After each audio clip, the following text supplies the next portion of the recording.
politique plutôt protectionniste pour diverses raisons, pour protéger sa population et puis ses emplois. Est-ce que vous ne craignez pas à terme que ces échanges et ces importations internationales soient dans le mauvais sens pour la France, et que la France soit un perdant de ces échanges? Alors, sur les 8 milliards d'échanges franco-indiens, on est évidemment en déficit. Vous avez compris qu'on est évidemment en déficit, mais ça ne peut pas non plus durer très longtemps comme ça. Par exemple, sur le secteur des vins et des spiritueux, il y a des droits de douane qui sont absolument gigantesques. Donc on voit bien, sur le plan de l'automobile, les pièces détachées, les véhicules qui ne sont pas montés en Inde connaissent aussi des niveaux de droits de douane qui sont insupportables. Bon, le commerce international est régi par un certain nombre d'accords, mais certains, c'est que l'Inde a besoin de se libéraliser et de s'ouvrir. Donc ça, c'est une véritable question. En tout cas, aujourd'hui, c'est un pays qui reste encore relativement fermé et relativement peu libre sur le plan économique, qui se protège à tort. Au jour d'aujourd'hui, on ne peut pas faire confiance entièrement à l'Inde sur divers sujets. Ah, entièrement, non. Je pense que quand on va investir en Inde, il faut ceinture, bretelles, il faut vraiment faire très très attention, pas se tromper de marché, être très bien conseillé sur le plan juridique. Beaucoup s'y sont cassés le nez, ont mis beaucoup de temps. Lafarge, par exemple, si j'ai bien compris, s'est engagé en disant très récemment, mais Lafarge, qui a des cimenteries, a mis un temps fou pour, à un moment donné, pouvoir passer d'une mine à son usine. Parce qu'il y a un travail sur la terre, d'ailleurs. Une exploitation indienne, en moyenne, ça doit faire 2-3 hectares.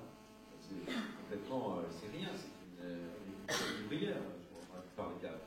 On parle d'une agriculture lorsque le corps s'est irrigué. Et donc, le problème de la terre est toujours un problème absolument majeur. Toute implantation industrielle fait l'objet, c'est déjà le cas en France, mais en Inde, c'est pire.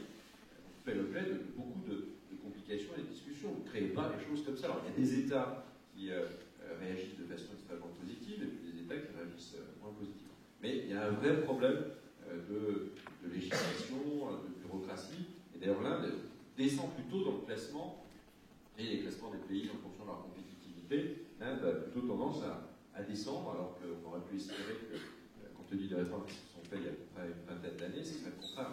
C'est pas le contraire. Donc, il y a encore beaucoup de travail. Alors, François Hollande s'est rendu en Inde en février dernier à l'occasion d'une visite d'État, et il y a déclaré « Il ne peut y avoir de progrès pour un grand pays comme l'Inde s'il n'y a pas l'Europe qui, elle-même, connaît stabilité, confiance et croissance ». Alors, est-ce que pour vous aussi, vous pensez que la croissance de l'Inde ne viendra pas sans celle de l'Europe? Bon, je crois que l'Inde n'a pas tellement besoin de la croissance de l'Europe. Hein. Moi, je pense que c'est plutôt que la croissance de l'Europe, elle ne se fera pas si les pays émergents, à un moment donné, n'émergent pas vraiment. On voit bien que notre croissance interne, elle est quand même assez contrainte. C'est-à-dire que une fois que vous avez 3 réfrigérateurs chez vous, vous allez pouvoir en acheter un quatrième, il faut changer. C'est vrai pour les voitures, il y a beaucoup de consommation qui a besoin d'innovation technologique tout le temps. Sinon, d'ailleurs, il y aura plus d'emploi, donc on aura l'innovation technologique par partie. Bien sûr, mais en même temps, les grands marchés de consommation, ils sont aussi dans ces populations émergentes. Et donc, on en a besoin. On en a besoin en Chine, on s'en rend compte tous les jours. On se rend compte aussi tous les jours que c'est hyper compliqué. Et puis, on en aura besoin, évidemment, en Inde et dans d'autres pays. L'Inde, c'est 1,3 milliard ou 1,4 milliard d'habitants dans 10 ans. On en a absolument besoin. Donc, l'Europe, le monde c'est bête de dire ça. C'est totalement interconnecté. Donc, le monde mondialisé, il existe, et l'Europe ne s'en sortira que si elle est totalement ouverte, mais pas ouverte de façon naïve. Elle doit se protéger, évidemment, et être à égalité avec les pays dans le niveau de protection, mais dans une idée générale d'ouverture. L'Europe, elle ne vivra pas si elle est recluse sur elle-même. Nous irons vers d'autres questions pour la fin de soirée. La salle pourra poser des questions sur l'Inde et puis sur les sujets d'actualité que l'on va aborder dans une deuxième partie.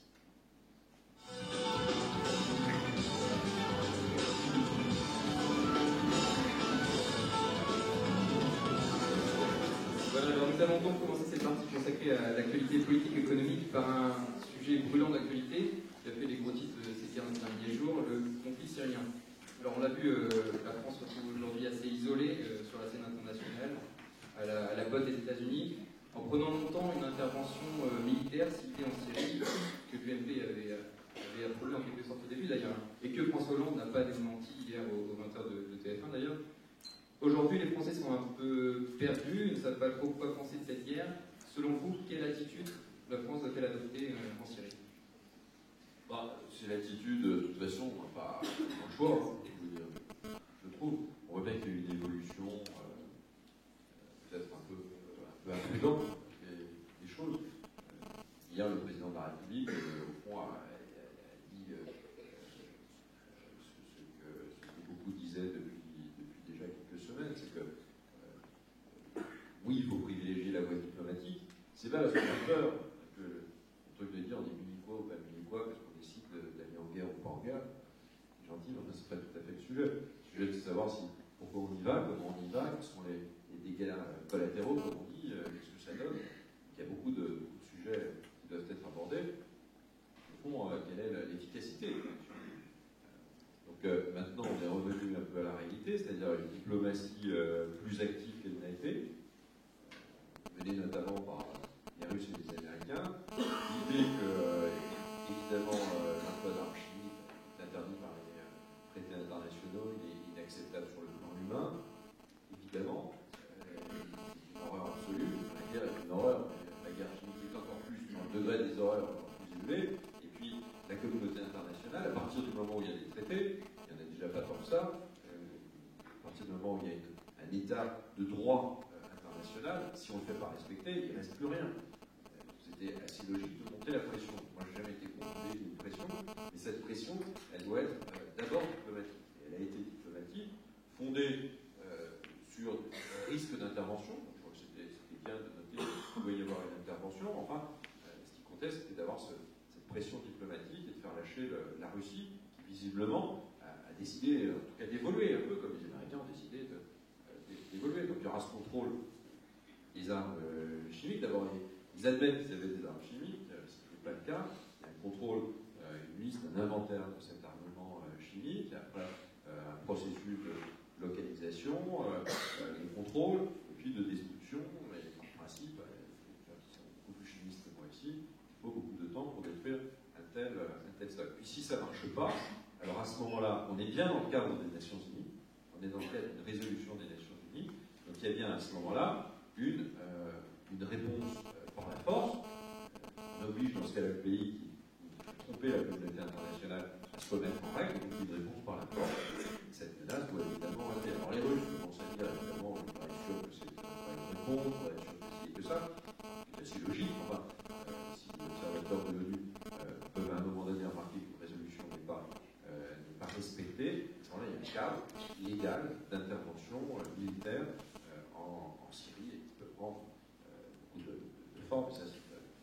Mais je pense que voilà, le dossier aujourd'hui, c'est malheureusement un dossier il y a beaucoup de gens qui perdent la vie dans les conditions atroces, mais ce sujet est devenu le sujet de la communauté internationale et plus uniquement un sujet de rupture, de conflit extrêmement inquiétant entre d'un côté les Russes et les Chinois et de l'autre les Américains et nous. Bien, merci Eric Gosse. Pour se recentrer sur la France, si j'ose dire, vous avez remis en juin 2010, si je ne me trompe pas cette fois, un rapport sur les retraites, la réforme des retraites, qui était un dossier phare et le projet phare de Nicolas Sarkozy, du quinquennat de Nicolas Sarkozy. C'était évidemment aussi votre dossier. Aujourd'hui, 3 ans et demi après vos propositions, Jean-Marc Ayrault propose sa réforme des retraites. En politique, c'est juste, c'est sûr, mais est-ce que ce n'est pas un peu frustrant de voir ce pourquoi on a travaillé des jours, voire des nuits, repris, et que vous savez qu'il sera repris encore par d'autres? Alors, comment aborder ce sujet? D'abord, sur un sujet comme celui-là, qui intéresse tout le monde, il y en a d'autres de cette nature, l'assurance maladie par exemple, c'est un vrai sujet. Il n'y a pas une réforme qui s'est terminée, tout va bien pour les 50 ans qui viennent. Et moi, je me suis toujours gardé de le dire. Et d'ailleurs, dans la loi de 2010, il y avait un rendez-vous en 2013, c'est l'article 16, il y avait un rendez-vous en 2013, l'environnement macroéconomique qui présidait à la réforme était d'abord celui qui était prévu, les choses s'étaient bien passées comme ça, sinon ça nécessitait d'être réajusté. Et puis il y avait aussi l'idée qu'il fallait évoluer vers un régime par points. On ne pouvait pas le faire en 2010 parce qu'on faisait une confusion à ce moment-là entre tout, et qu'on pouvait, 3 ans après, peut-être à froid, commencer à lancer l'idée qu'il fallait une fusion au fond des régimes. Ça ne résout rien sur le plan financier, et ça permet, au fond, peut-être. Enfin, c'est plus souple avec la mobilité des carrières, c'est plus adapté avec la mobilité des carrières. Donc, sur ce type de sujet, il ne faut pas du tout avoir quelconque pudeur ou l'idée de dire il faut absolument que ce soit la dernière réforme, et puis après, ce sera formidable. C'est jamais magique, il faut que ça s'adapte à la vie. Et donc, on adoptera des ajustements sur les retraites aussi longtemps qu'il y aura des retraites, pour tout vous dire. La vraie question, c'est qu'est-ce qu'on protège réellement, quel est l'essentiel. Et dans un régime de retraite, contrairement à ce qu'on disait en 2010, on disait 60 ans, c'est gravé dans le marbre. Non, c'est pas gravé dans le marbre, c'est juste des modalités de calcul. Par contre, ce qui est gravé dans le marbre, mais on peut en changer, à ce moment-là, ça devient un débat encore plus profond, c'est le régime par répartition. Est-ce qu'on veut continuer à vivre avec des retraites dans un régime par répartition? C'est-à-dire, grosso modo, est-ce que vous acceptez, vous, jeunes, de rentrer sur le marché du travail et de payer des cotisations de retraite qui permettent de payer les retraités d'aujourd'hui, de la même manière qu'ils ont payé eux-mêmes les retraites de leurs parents ou de leurs grands-parents? C'est un régime de solidarité et de répartition. Il y a un autre régime, la capitalisation pure et dure, vous mettez de côté, finalement, pendant toute votre vie, pour vous-même. C'est un autre sujet. On peut marier les deux. D'ailleurs, il faut marier un peu les deux. Enfin, quel est l'essentiel? Qu'est-ce qu'on veut? Est-ce qu'on veut le régime par répartition? Est-ce qu'on veut le régime par capitalisation? Nous, on a choisi le régime par répartition. Donc, bon, pourquoi en changer? Donc, il faut l'adapter. Il faut l'adapter. Et on doit l'adapter au fur et à mesure. Nous, en 2010, on a notamment transformé l'âge de départ poussant à 62 ans. Géraud, il n'est pas revenu là-dessus. Il a gardé les 62 ans. On a indexé la durée de cotisation, si on l'avait fait, on a continué à indexer la durée de cotisation sur l'espérance de vie. Il n'est pas revenu non plus là-dessus. Donc, les réformes de Géraud n'ont en aucun cas remis en cause ce qui avait été décidé en 2010, avec des conflits sociaux, le moins qu'on puisse dire, très important, et une tension sociale très importante. Parce qu'on touchait un tabou, toujours pareil, on pense. On touchait un tabou, 60 ans, c'était un tabou. Enfin, dans les années 80, la retraite, c'était 65 ans. Et l'espérance de vie, dans les années 55, c'est-à-dire 20 ans avant, c'était à peu près ça. Entre 60 et 65 ans. 65 ans. Donc pendant très longtemps, on a pris la retraite à l'âge de sa mort. Il n'y avait pas de décalage entre l'âge de la retraite et l'espérance de vie. On partait, et grosso modo, en moyenne, la génération, elle mourait à cet âge-là. Donc on passait très peu de temps à la retraite. Ça coûtait pas cher, hein, faut bien l'admettre. Il y avait beaucoup de cotisations et ça coûtait pas cher. Et aujourd'hui, les Français, ils vivent dans une retraite très longue. Ils n'ont jamais vécu dans une retraite aussi longue. C'est pour ça que parler d'injustice, tout ça est faux et amène en réalité dans le débat beaucoup de polluants, parce qu'il faut qu'on puisse en parler de manière extrêmement fluide et surtout dénuée d'intention et dénuée d'arrière-pensée politique. C'est pas de droite ou de gauche la retraite. Il n'y a pas d'un côté des gens qui veulent des trucs justes et de l'autre des gens qui veulent des trucs injustes. Il faut juste que ça marche. C'est vous qui parlez d'injustice. Vous avez qualifié la réforme de boîte à injustice pour les Français. Alors peut-être vous l'avez dit que c'est une réforme dont on n'est pas vraiment vu. Et pourquoi est-elle plus injuste que ce qu'il y avait auparavant? D'abord, le système de retraite français est très juste. Vous savez combien on reçoit? 40 milliards d'euros. Il y a 40 milliards d'euros, pas 40 milliards d'euros. Plus que le budget de la défense. 40 milliards d'euros qui sont à l'intérieur du système de retraite pour donner des trimestres aux gens qui n'en ont pas, pour bonifier les retraites aux femmes qui ont eu des enfants, pour etc. Donc 40 milliards d'euros qui sont là pour créer de la justice à l'intérieur du système de retraite. Et l'écart de revenus entre les retraités, il est moins important que l'écart de revenus entre les actifs. On est à un moment où, quand on arrive en retraite, l'écart de revenus se resserre, et donc on est dans une société plus juste si on considère que les écarts de revenus sont inajustés. Donc le système de retraite français, il est déjà bien plus juste que la plupart. Moi, j'ai réagi à ce qu'a proposé M. Hérault, parce que ce n'est pas une réforme des retraites. C'est réformer les systèmes de retraite. Ce n'est pas toujours, et plus encore, augmenter les cotisations. Augmenter les cotisations, c'est pas moi qui dis, c'est Mme Royal. C'est le degré zéro de la pensée politique. raison. C'est pas. D'accord. C'est parce que il faut admettre que s'il y a tout problème financier, la réponse, c'est l'augmentation des impôts, il faut dire que c'est pas très compliqué. Il y a un moment donné, les impôts ils vont s'élever jusqu'au ciel. Ils sont déjà probablement parmi les plus élevés du monde avec les Danois. Donc il y a un moment donné, il faut bien trouver d'autres solutions plus difficiles, encore plus difficiles et plus courageuses, qui sont de réformer nos systèmes, parce que si on veut que rien ne change, tout doit changer. D'autres l'ont dit avant moi. Et c'est très important.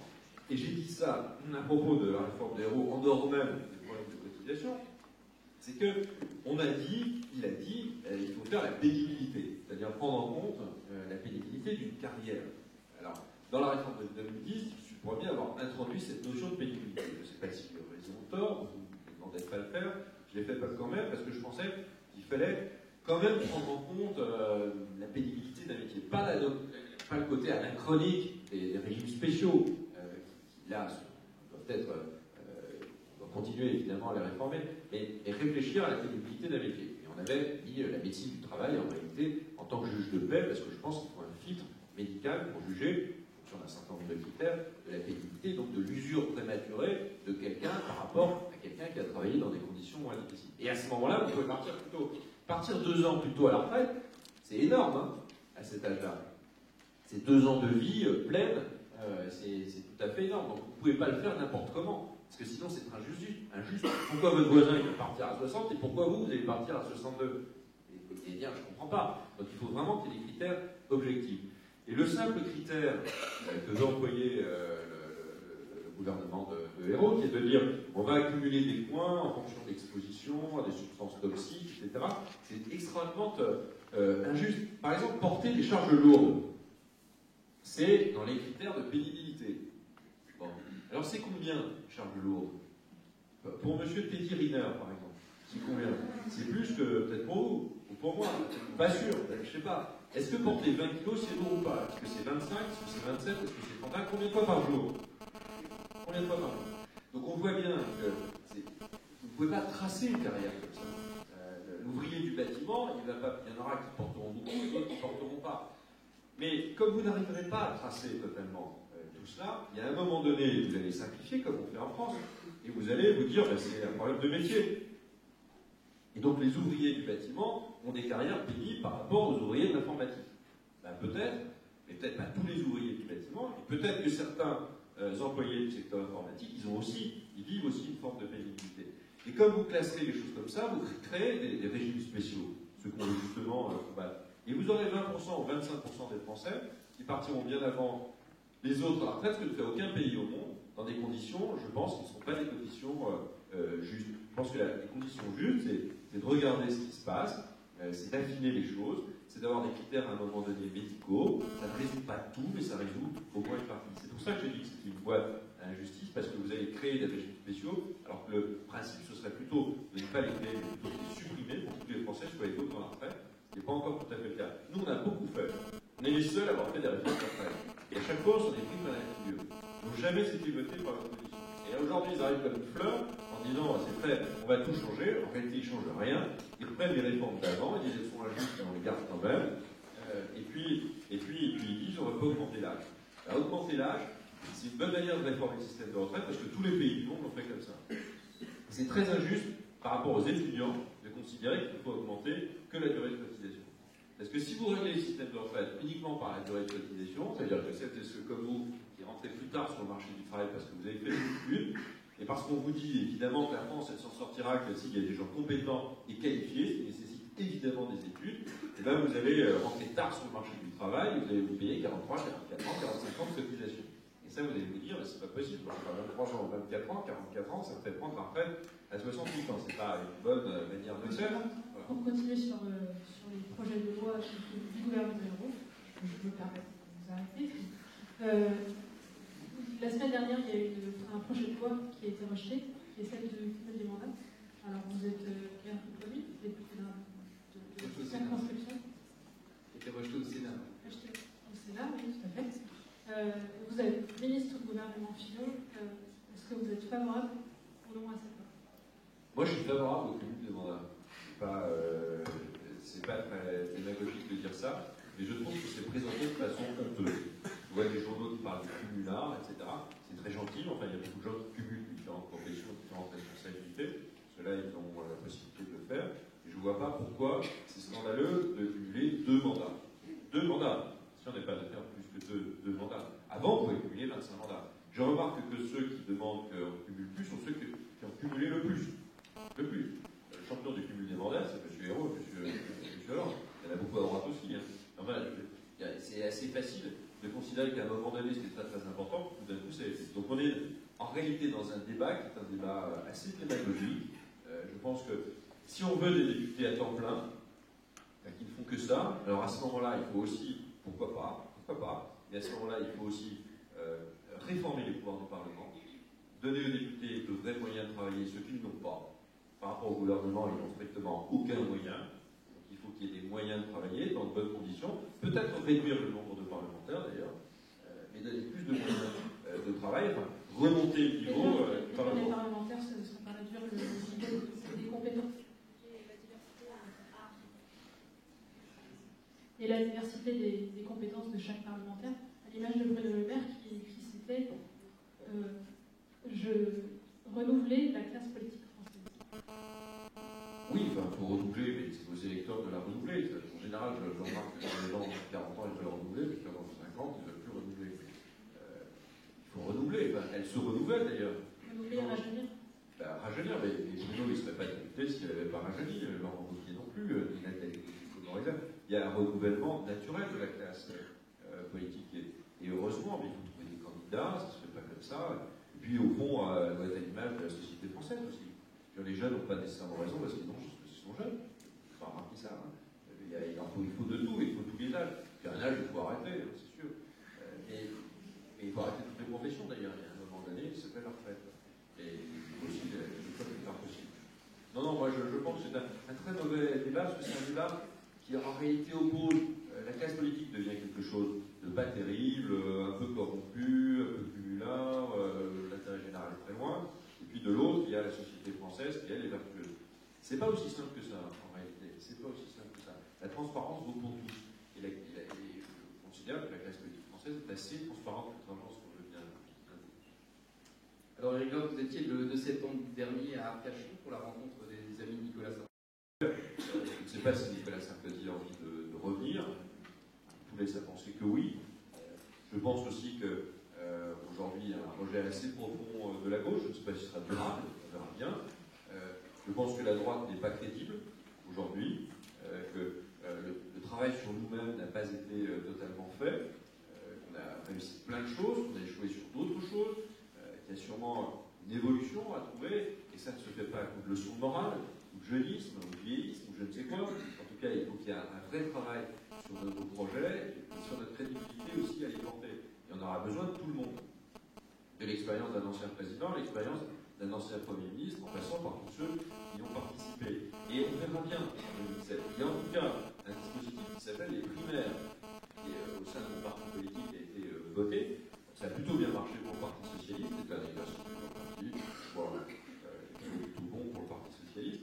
Et nous ne le faisions pas, donc je pense qu'il faut le faire, tout le monde passe par cet exercice de primaire, et puis à un moment donné, on se trouvera derrière un candidat ou un candidat correspondra au point à l'attente des Français en 2017. Tout ça doit se faire évidemment à partir du UMP plus unique et probablement aujourd'hui.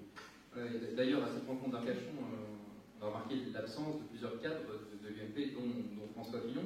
François Fillon qui a littéralement déchiré l'UMP ces derniers jours, après avoir déclaré qu'en cas de duel PS-FN au municipal 2014, il appelait à voter pour le candidat le moins sectaire, c'est ses mots. En résumé, François Fillon qui peut appeler dans certaines villes à voter pour le FN, ça ne vous choque pas? Mais d'abord, il a quand même indiqué que. D'abord, c'est un débat. Le débat sur le Front National est un débat qui agite la classe politique depuis bien avant que je sois né, en fait, depuis bien longtemps. Et on s'aperçoit qu'on ne s'en sort pas. Et qu'en même temps, le Front National a plutôt tendance, alors pas nécessairement à augmenter, d'ailleurs, il ne fait pas des scores plus importants qu'il y a quelques années, mais enfin, il est toujours très présent, très présent dans la vie politique française. Nous, à l'UMP, au RPR, avant l'UMP, pour ceux qui étaient au RPR, pour les centristes, etc., il y a une ligne rouge, je vais dire enfin, cette ligne rouge, elle n'a pas été franchie par François Fillon, qui est évidemment de ne faire aucun accord avec le Front National, qui n'exclut pas et de ne pas voter, votons pas, nous n'appelons pas à voter pour le Front National. Et François Fillon est resté sur cette ligne-là. Il a dit simplement que les électeurs, ils étaient libres de voter pour qui ils voulaient. Les électeurs sont libres de voter pour qui ils veulent. Et qu'un électeur qui vote Front National aujourd'hui, il n'est pas marqué d'un fer rouge, parce que si on marque d'un fer rouge, alors à la force du temps, ils voteront tous pour le Front National. Et en 2007, il y a quelqu'un qui a réussi à bien contenir le Front National, c'était Nicolas Sarkozy. Est-ce qu'en 2017, on arrivera de cette façon-là, par un exercice de crédibilisation, mais de respect aussi du vote? Un Français a le droit de voter pour un autre Français. Et il n'y a pas un vote qui vaut plus qu'un autre. C'est le principe de la démocratie, sinon on ne peut pas se comprendre. C'est au fond ce qu'a voulu dire François Fillon. Alors c'est sûr que ça change un peu le paradigme de dire je respecte tous les votes, mais je vais essayer de les combattre. Et en même temps, il faut qu'on soit plus crédible. Et en même temps, le Parti Socialiste peut, à certains moments, être considéré aussi comme intransigeant ou sectaire, parce que c'est les mots qu'a employé François Fillon. Oui, moi je pense qu'aujourd'hui, il y a une gauche sectaire, je pense qu'il y a une droite sectaire. Et moi je ne veux pas de sectarisme dans mon pays. Et laisse les électeurs libres de leur choix. Je pense plutôt à un beau message, à partir du moment où évidemment la ligne rouge n'est pas franchie. Franchement, de la part de François Fillon, une raison d'être franchie, une autre manière de s'adresser aux électeurs. Et c'est une autre façon, je pense, de baisser le Front National. Et d'ailleurs, Marine Le Pen, elle ne s'y est pas trompée. Elle a tout de suite considéré que c'était extraordinairement dangereux, comme elle avait considéré que Nicolas Sarkozy était très dangereux, à juste titre en 2007. 2012, il faut baisser le nombre de voix du Front National. Pour baisser le nombre de voix du Front National, il faut à ce moment-là être crédible. On ne l'est pas. Et d'ailleurs, on verra que Fillon est très éloigné du Front National, pour une raison très simple, c'est que le débat, ça doit être un débat de fond. C'est pas de savoir si on est Front National ou UMP ou PS. Qu'est-ce qu'on propose? Qu'est-ce qu'on propose? Que proposent ces partis aux électeurs? La réalité des choses et la confrontation des idées, c'est celle-là qui s'est le plus. Ah, ligne rouge, justement, François Hollande était l'invité du TF1 hier. Il a déclaré être tout près du but pour l'inversion de la courbe du chômage. Pensez-vous qu'on sera capable d'inverser un jour la courbe du chômage de façon durable?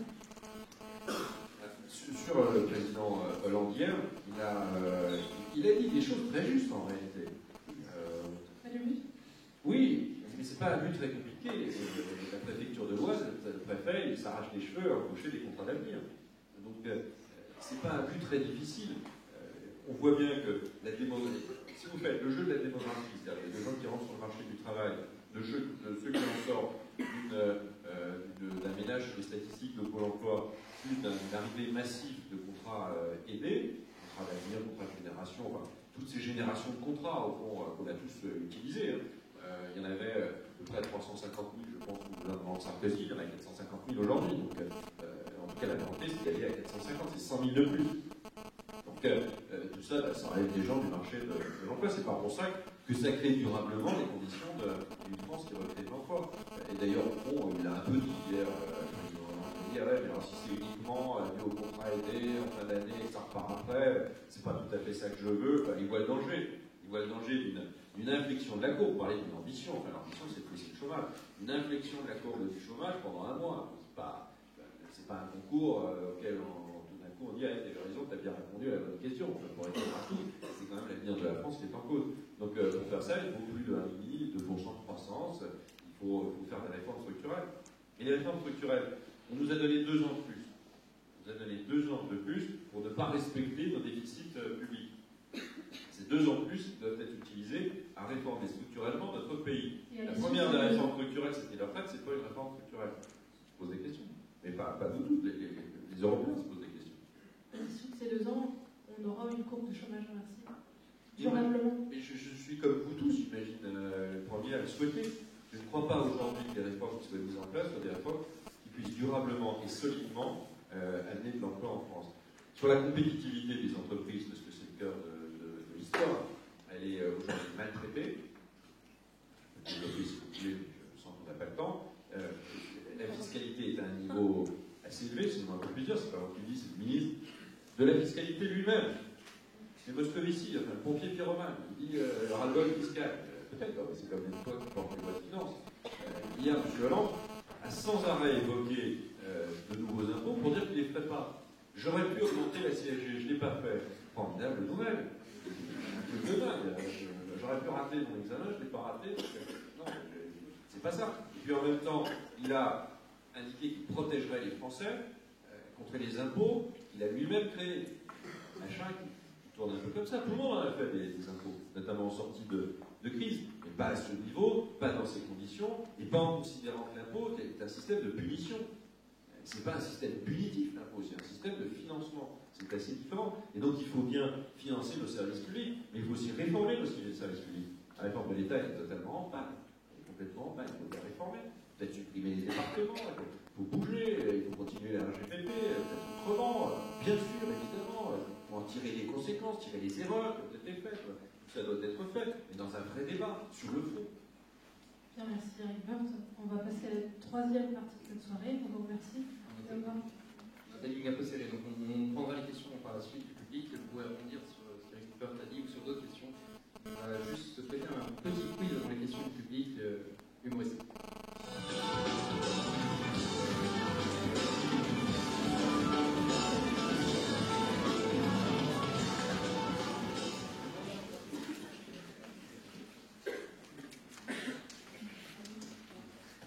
Première question de la salle, Monsieur Woerth.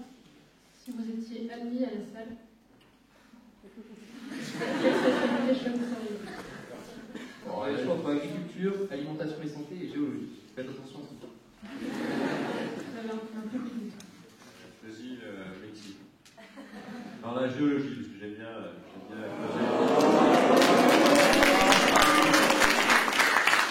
creuser les sujets. La deuxième question, la question vie ma vie. Vous êtes François Hollande pour 24 heures, que faites-vous? Je démissionne.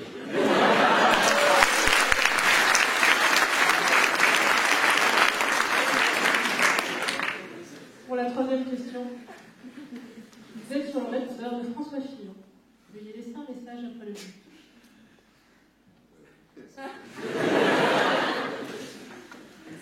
Alors là, je suis un peu pris de court.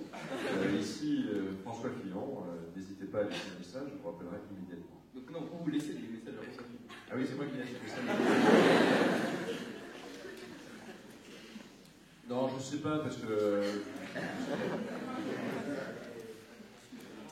Bon, quatrième question, dans ce cas-là, la question fair play. Quel est selon vous le meilleur ministre du gouvernement Hérault? Bah, je ne crois pas qu'il soit là. Ils sont tous là. Ouais, mais le meilleur, je ne l'ai pas vu. Je cherche, hein. C'est une fair play la question, moi, quand même. Bernard Cazeneuve, alors. Et à présent, le pire, mon dossier. Qu'est-ce que vous voulez d'esprit? Bon, le pire, il y a beaucoup. Bonjour. Si vous observez bien, il y a une solution de facilité. La photo a été prise au tout début du gouvernement. Ah, mais là, je vois mal.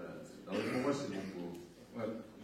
Il y avait encore Jérôme Cahuzac. Ouais, mais là, c'est différent. C'est pas juger sur les compétences ministérielles, c'est autre chose. Vous demandez de juger sur les compétences ministérielles. C'est les gens qui se servent de leur poste pour essayer d'assurer définitivement une carrière qui ne croient en rien. Et, alors, ça existe à droite aussi, ça existe partout. Et je pense que ceux qui croient en rien, c'est aucun avenir. Les Français aujourd'hui sont un peuple très mature sur le plan. Merci d'avoir fait ces questions. À présent, on va passer aux questions de la salle. Donc, si certains ont des questions à poser, il y a un micro qui va circuler, vous levez la main. C'est toujours la première qui est la plus dure. Après, ça va tout seul. Pour la première question, là.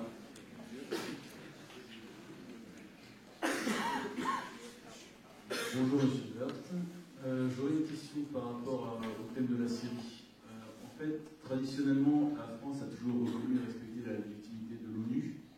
Et apparemment, dans ce cas-là, elle aurait pris pas mal d'assurance dans les dernières victoires, notamment en Libye et au Mali. Et selon vous, quelles seraient les conséquences diplomatiques et financières d'une action de la France en Syrie?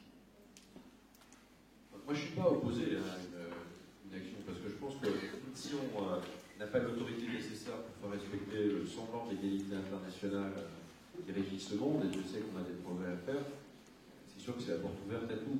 D'un autre côté, c'est très difficile d'appeler à la légalité internationale en dehors de la légalité internationale. Le troisième élément de difficulté, c'est difficile de demander à la légalité internationale de s'appliquer quand il y a des gens qui bloquent, comme les Russes ou les Chinois. Donc c'est compliqué, si c'était simple, d'ailleurs ça se saurait. Et on voit bien qu'il y a des conséquences sur une frappe rapide en dehors de la légalité internationale. Il y a des conséquences qui sont évidemment sûrement très importantes. Il y a des conséquences d'abord de déstabilisation plus encore du Moyen-Orient. Certains vont se situer par rapport à ces frappes. Les Russes, les Chinois ne pourront pas laisser cela, puisqu'ils sont au créneau très fortement, ne pourront pas laisser cela sans réponse. On ne sait pas très bien où on va. On ne connaît pas les capacités de réaction de la Syrie elle-même.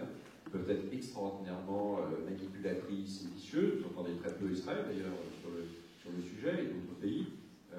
Il y a des conséquences sur les chrétiens d'Orient aussi, évidemment, de façon très forte. Vous avez des conséquences sur l'opposition syrienne, qui n'est pas une opposition très claire, c'est le moins qu'on puisse dire, puisqu'elle est extraordinairement divisée. Elle se combat d'ailleurs elle-même. Il y a d'un côté de l'intégrisme musulman, et puis de l'autre, une opposition plus démocratique. Donc tout ça, vous envoyez un missile, un Tomahawk ou un missile tiré d'un Rafale, comme ça, en pleine figure de la Syrie, et ça a des conséquences que vous ne mesurez pas. Et c'est assez, vous voyez, c'est assez difficile de se dire on y va parce qu'on n'en sait pas trop les conséquences, mais on y va quand même. Donc je pense qu'il faut mettre toutes les chances de son côté. Il faut que la partie qui peut faisant tout veut mieux qu'une guerre, d'une certaine manière, à partir du moment où on atteint ses résultats. Bien évidemment, on va peut-être forcer la Syrie à détruire son armement chimique, à forcer évidemment Assad de ne plus employer d'armement chimique ou d'autres types d'armes, des armes biologiques. Alors, évidemment, il y a des gens qui disent, attends, tuer des gens, on a le droit de tuer avec des kalachnikovs, on n'a pas le droit de tuer, au canon de 150, on n'a pas le droit de tuer avec des archives. C'est sûr que c'est un débat horrible. C'est un débat absolument horrible. Sauf qu'évidemment, le chimique est quelque chose qu'on ne contrôle pas. Vous pouvez tuer toute une population civile sans. Bon, c'est lié à la légalité internationale. Mais il faut bien mesurer la conséquence de ces actes. Ça ne veut pas dire qu'il ne faut pas agir, il faut bien les mesurer. Et je pense que d'ailleurs, a priori, c'est bien ce qu'ont fait les Russes et les Américains. Enfin, M. Obama, il a commencé à se poser un certain nombre de questions. Ce n'est pas non plus des gens qui ne réfléchissent pas. Je pense qu'on est allé un peu vite et un peu loin. Dieu merci, au fond, on trouve une solution diplomatique. Maintenant, il faut la mettre en œuvre. Et ça, c'est sûrement très difficile. Et probablement très long. Il faut aussi être sur la longueur. Et à un moment donné, il faut aussi que cette guerre elle s'arrête. On ne peut pas satisfaire ce conflit. Et à un moment donné. Alors, il y a une question juste au-dessus. Voilà, j'appuie au-dessus. Non, bonjour Monsieur Bert. En fait, j'aimerais revenir sur les propos de Monsieur François Fillon. Vous nous avez parlé d'Inde, vous semblez vraiment être quelqu'un d'ouvert sur l'international. Et en fait, je me demandais si justement l'UMP n'aurait pas plus intérêt à essayer de montrer une certaine ouverture d'esprit plutôt que de chercher à se rapprocher des électeurs nationaux. J'aimerais avoir votre avis. Je pense que c'est pas. On ne cherche pas du tout à se rapprocher des électeurs du Front National, on cherche à ce que les électeurs du Front National, à un moment donné, ils votent pour nous. On a tout à fait intérêt à cela. Parce que ça veut dire que le Front National n'existe plus. Tout à fait intérêt à ça. Les électeurs sont des Français, et ils ont réfléchi. Aujourd'hui, les électeurs du Parti Socialiste, ils votent pour le Front National. On l'a vu dans l'Oise, on est dans l'Oise. Ça s'est passé comme ça. C'est pas moi qui dis, je serais sujet à quoi. Je pourrais vous dire. Tous les politologues de la France qui ont regardé les scrutins législatifs ont parfaitement bien expliqué ce phénomène. Donc il y a un moment donné, c'est bien de recevoir une leçon de morale. Nous, ça fait 25 ans, c'est pas nous qui avons créé le Front National. Il était créé et il a bien prospéré sous la gauche. Donc il y a un moment donné, ça commence à bien faire.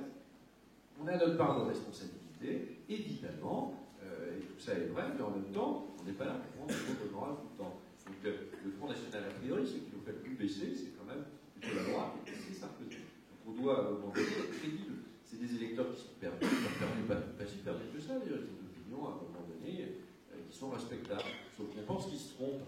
Et pour leur dire qu'ils se trompent, il faut que nous, on soit crédibles. Que nous, en face, on ait des projets, et surtout qu'on croit qu'on va les appliquer. La plupart des gens, aujourd'hui, ne croient plus en la politique. Et quand ils ne croient plus à la politique, ou quand ils ne croient isolent nos femmes politiques, ça pose un vrai problème de démocratie qui s'affaiblisse, qui s'effondre un peu sur elle-même. Si vous ne croyez plus aux élus, alors vous ne croyez plus aux élections, parce qu'on ne va pas voter pour un robot. Et qu'est-ce qu'on fait? Quel est le meilleur des systèmes? À ce moment-là, on revient à une désignation, à un suffrage censitaire. Qu'est-ce qu'on fait? On revient à la royauté, à la filiation. Qu'est-ce qu'on fait? Comment on fait? Il faut que notre démocratie, pour qu'elle ne soit pas engluée en réalité dans un affaiblissement, pour qu'elle retrouve son lit. Et aujourd'hui, je ne crois qu'à la preuve. Je ne crois plus aux intentions. Je ne crois plus aux bonnes intentions. Je pense que les gens, à un moment donné, ils doivent voir la preuve du résultat de nos actions.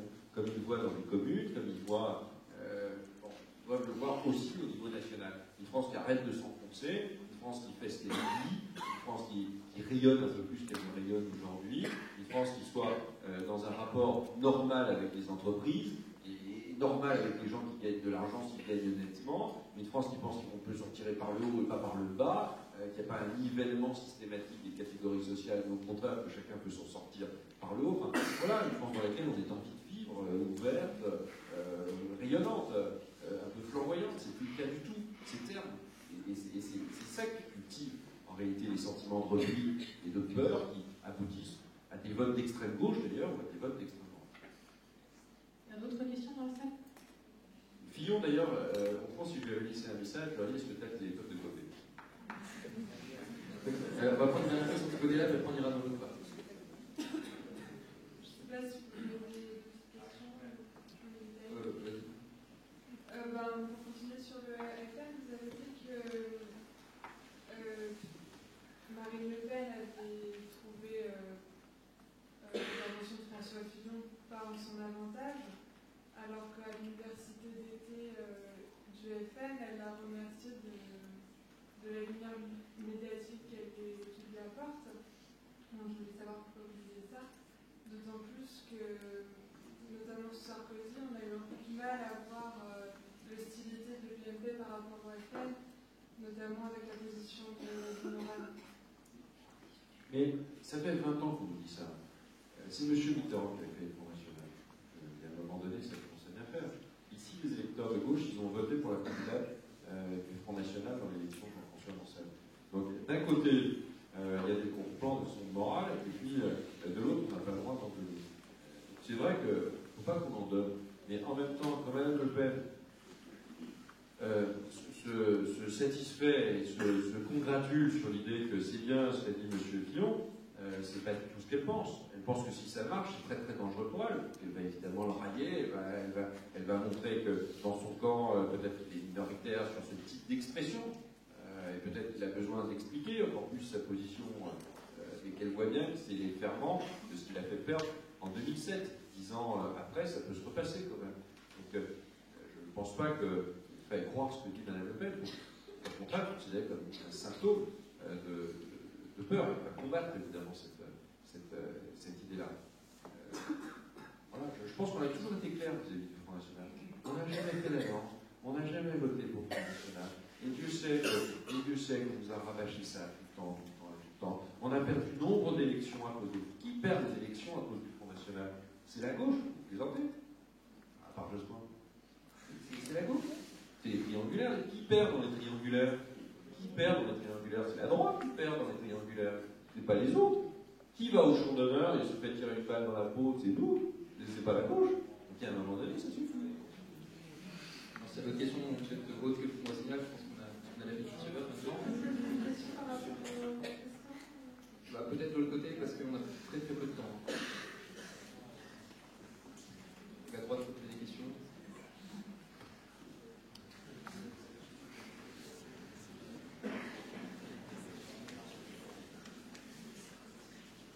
Bonsoir, Monsieur Meurthe.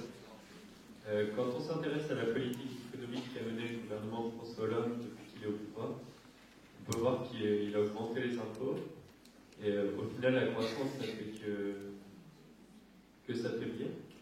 Est-ce qu'on ne peut pas envisager plutôt de faire des lois pour l'investissement en France pour que justement les personnes qui ont de l'argent et qui partent aujourd'hui à l'étranger plutôt investissent en France pour des entreprises françaises et fassent prospérer l'économie française? La solution pour pour la France, d'abord, il n'y en a pas qu'une, parce que sinon ça se saurait. Sinon, évidemment, magique. Il n'y a même pas d'idée extrêmement originale à avoir. Il faut juste réformer notre pays. Et notre pays souffre d'une dépense publique, parce que s'il y a des impôts, c'est qu'il y a des dépenses. En plus, il y a des déficits. Donc, il y a une dépense publique extrêmement élevée. Il faut réduire cette dépense publique. À un moment donné, la dépense publique, elle ne protège plus. Au contraire, elle affaiblit la France, et donc elle affaiblit les Français. Et elle n'affaiblit pas les plus riches. Hein. Elle trouve toujours des moyens. Elle n'affaiblit pas ceux qui ont plus d'idées, ceux qui créent, etc. Elle affaiblit ceux qui sont plus défavorisés par la vie. Donc ça se retourne contre les gens. Donc il y a un travail sur la dépense publique. Il y a un travail évidemment sur les déficits publics, parce que financer à crédit, alors c'est très bien, on a une crise gigantesque il n'y a pas si longtemps, il y a 4 ans ou 5 ans. Cette crise gigantesque, elle a nécessité d'injecter plus d'argent public, c'était les fameux plans de relance, ça s'est passé partout dans le monde, sauf qu'en France, évidemment, sur un niveau de dépenses publiques déjà élevé, ça fait évidemment beaucoup trop. Ça commence à baisser, les déficits publics vont baisser, c'est tant mieux, il faut continuer à les baisser. Il ne faut pas les baisser par une augmentation des recettes due à l'augmentation de la fiscalité, il faut les baisser par l'activité. L'activité économique produit plus de fiscalité, on n'augmente pas les impôts, elle produit évidemment plus de fiscalité, donc ça c'est la bonne fiscalité, et puis il faut les baisser, il faut aussi baisser les dépenses. Et là, il y a un débat, évidemment, qui fait que personne n'est jamais d'accord sur la dépense qu'il faut baisser, hein. C'est toujours la même histoire. Et Jean-Marc Ayrault a bien dit qu'il allait baisser 15 milliards d'euros pour le budget 2014. C'est pas comme ça que ça marche. Oui, il a dit ça, mais il va baisser l'augmentation de dépenses publiques prévues. C'est-à-dire que vous avez 20 milliards d'augmentation prévues, parce que la vie fait qu'il y a des augmentations, il y a de l'inflation, etc. Et Jean-Marc Ayrault va prendre 15 milliards sur ces 20. C'est pas moins 15. C'est malheureusement pas exactement ça. Les Français croient ça. C'est pas ça. Donc, oui, c'est baisser un tendanciel. Juste vous dire ça. Mais en même temps, il y a un effort.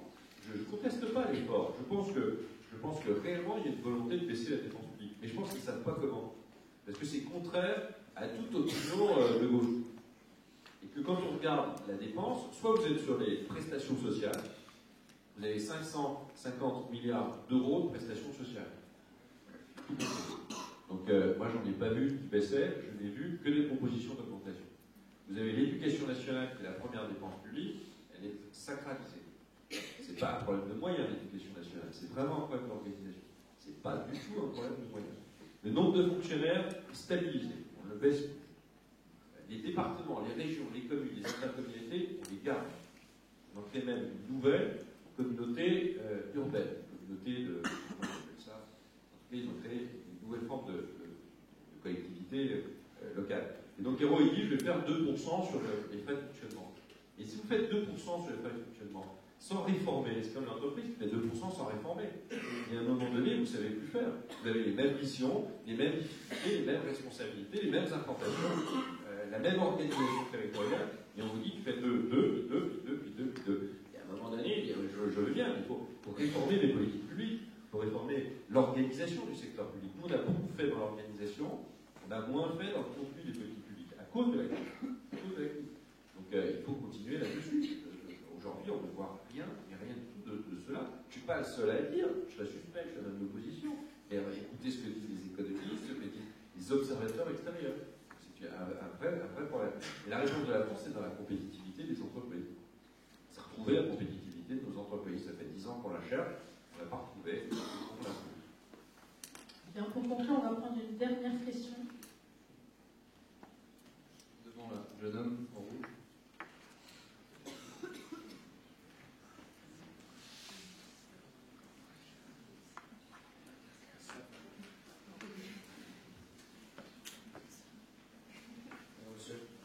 Je ne dis pas opposer à une intervention militaire en Syrie, mais pour aider qui? Pour aider la famille Assad que la France a mise au pouvoir, ou les indépendantistes qui sont plutôt affiliés au terrorisme, quand on essaie de combattre en Afghanistan ou au Mali ou autre? Bon, posé comme ça, on n'a pas envie d'aider grand monde. Mais vous posez bien la question. Enfin, la famille Assad, c'est pas les Français qui l'ont mis au pouvoir, c'est le fils de son père. Tout le monde s'en est parfaitement contenté. Et c'est sûr que dans un certain nombre d'endroits, on a le choix entre de l'islamisme intégriste, ça n'a rien à voir avec la religion musulmane, hein, on est bien d'accord. Donc de de l'intégrisme, donc du terrorisme, d'une certaine manière, puisqu'il y a aussi la capacité à accepter l'autre. Donc ça crée du terrorisme. Et puis les dictateurs.